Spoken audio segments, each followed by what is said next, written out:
અને એટલું નક્કી કર્યું છે કે માણા સાંભળે ત્યાં સુધી બોલવું, પણ માની લ્યો કે ન સાંભળે ને તો સોમાન ફેર સ્ટેજથી નીચે ઉતરી જવું, પણ આ કક્ષાથી નીચે તો ન જ ઉતરવું. જીવન મંત્ર બને. હા, અને આને એનો જીવન મંત્ર બનાવ્યો.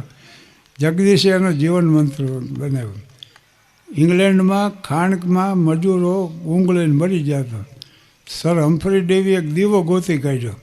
એ જ્યાં પ્રમાણ વધે કાર્બનનું એટલે ઇન્ડિકેટ મળે કરવા, બધા મજૂર બહાર નીકળી જાય, હજારોની જિંદગી બચાવી. આ માઇકલ ફેરેડે ઇલેક્ટ્રિસિટીની શોધ કરી. હું બોલું છું ને તમે સાંભળો છો ને, માઇકલ ફેરેડેને આભારી.